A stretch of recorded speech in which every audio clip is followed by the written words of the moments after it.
सफलता के 7 गुप्त संकेत। आनंद वचनामृतम तृतीय खंड। कई बार मैंने हर पार्वती संवाद से एक कहानी तुम लोगों को सुनाई है। कहानी है कि एक बार पार्वती ने शिव से पूछा कि सफलता के गुप्त संकेत क्या हैं। उत्तर में शिव ने कहा, फलिष्यतीति विश्वास सिद्धिर प्रथम लक्षणम, द्वितीयम श्रद्धया युक्तम, तृतीयम गुरु पूजनम, चतुर्थो समता भावो, पंचमेन्द्रिय निग्रह, षष्ठं च प्रमिताहारः, सप्तम नैवेद्यते। सफलता का प्रथम तत्व या गुप्त संकेत है फलिष्यतीति विश्वास सिद्धिर प्रथम लक्षणम। मैं अपने उद्देश्य में अवश्य ही सफल होऊंगा। दृढ़ निश्चय सफलता का प्रथम संकेत है। अध्यात्म साधक में यह विश्वास अवश्य ही रहना चाहिए कि मैं अपने उद्देश्य में निश्चित ही सफलता प्राप्त करूंगा। यह दृढ़ निश्चय परम सत्ता परम पुरुष के प्रति आत्यंतिक प्रेम से उत्पन्न होता है।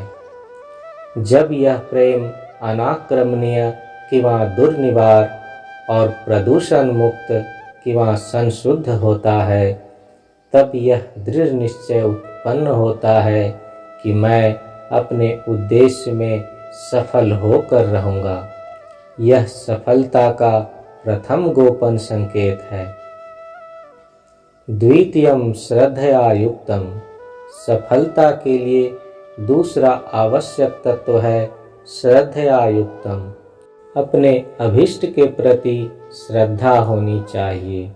श्रद्धा क्या है? विश्व की किसी भी उन्नत भाषा में संस्कृत के श्रद्धा शब्द का कोई प्रतिशब्द नहीं है। इसी कारण इस शब्द की मुझे विशेष व्याख्या करनी ही पड़ेगी। श्रद्धा शब्द आता है श्रत जोड़ धा बराबर श्रद्धा। सत्य के अर्थ में श्रत और धा जोड़ने से बनता है श्रद्धा। जब कोई अपने सर्वस्व परम विषयी सत्ता अपने उद्देश्य और लक्ष्य में अथवा प्रकट परम विषयी सत्ता परम पुरुष में अध्यारोपित करता है और अपना सर्वस्व उनकी ओर परिचालित किंवा संचालित कर देता है, तो उस मानसिक प्रवणता को श्रद्धा कहेंगे। प्रथमतः उद्देश्य किंवा ध्येय वास्तव में परम विषयी सत्ता रूपी ध्येय में सत्य निष्ठा का अध्यारोपण और तब अपना सर्वस्व उनकी ओर संचालित कर देने की मानसिकता ही श्रद्धा कही जाएगी। आदर या पूजा शब्द श्रद्धा का भाव वहन नहीं करते।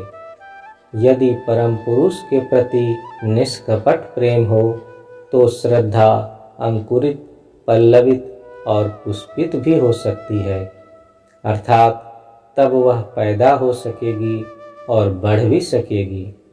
अतः यह दूसरा तत्व भी परम पुरुष के प्रति प्रेम पर ही निर्भर करता है। तृतीयम गुरु पूजनम। गुरु कौन है? प्राचीन संस्कृत में गु का तात्पर्य है अंधकार और रु का तात्पर्य है नाश करने वाला, अर्थात गुरु का अर्थ है अंधकार का नाश करने वाला। अतएव वह तत्व, वह निर्देशक सत्ता जो आध्यात्मिक जगत के संपूर्ण प्रकार के अंधकार को नाश करे, वही गुरु है। और ऐसे गुरु के दिशा निर्देश के अनुसार, उनकी इच्छा के अनुसार चलना ही है गुरु पूजनम। यह तत्व तभी उत्पन्न होता है जब कोई ऐसा गुरु प्राप्त करता है जो आध्यात्मिक क्षेत्र में आध्यात्मिक पथ प्रदर्शक के रूप में ब्रह्म का मूर्त स्वरूप होता है। चतुर्थो समता भावो। सभी एक ही परमपिता की संतान है, अतः उनका आपसी संबंध भाई बहन का है। कोई बड़ा या छोटा नहीं है। उनमें न तो हीनमन्यता होनी चाहिए न महामन्यता, अर्थात समता भाव होना चाहिए, पूर्ण मानसिक संतुलन। जब यह संतुलन प्राप्त हो जाता है, जब यह मानसिक साम्यावस्था प्रतिस्थापित हो जाती है, तब हम उसे समता भाव कहते हैं। पंचम इंद्रिय निग्रह। तुम जानते हो, मनुष्य देह में ज्ञानेंद्रिय और कर्मेंद्रिय बाह्य भौतिकता और मानवीय अस्तित्व की आंतरिक रंग भूमि के बीच की कड़ियां हैं। यदि इन ज्ञानेंद्रियों और कर्मेंद्रियों को उचित रूप में नियंत्रित और वशीभूत कर लिया जाए, तो मन परम विषयी सत्ता की ओर गतिशील होकर उचित रीति से क्रियाशील होगा। इसीलिए पंचम अपेक्षित तत्व यह है कि आध्यात्मिक साधक अपनी ज्ञानेंद्रियों और कर्मेंद्रियों को नियंत्रण में रखे। षष्ठंच प्रमिताहारो। आहार क्या है? आ उपसर्ग ह्री धातु घय प्रत्यय आहार। बहिर्जगत से मनुष्य जो कुछ भी संग्रह करता है, वह सब आहार के अंतर्गत आ जाता है।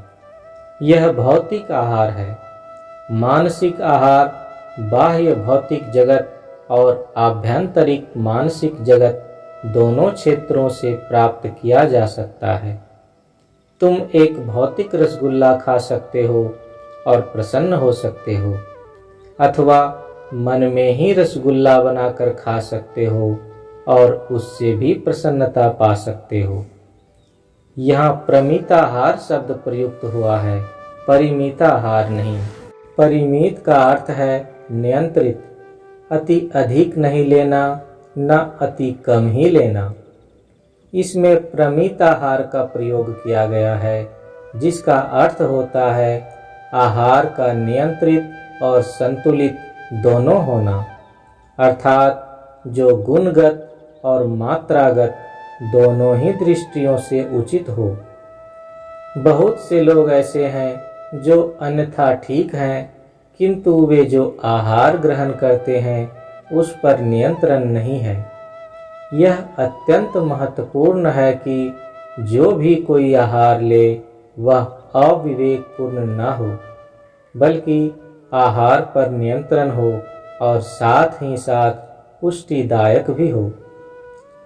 इन 6 तत्वों को बताने के बाद भगवान शिव ने कहा, हे पार्वती, कोई 7वां तत्व गोपन संकेत नहीं है, अर्थात यदि तुम इन 6 तत्वों का पालन करो तो तुम्हें किसी अन्य 7वें तत्व की आवश्यकता नहीं पड़ेगी। श्री श्री आनंद मूर्ति, पटना, 3 अक्टूबर 1978।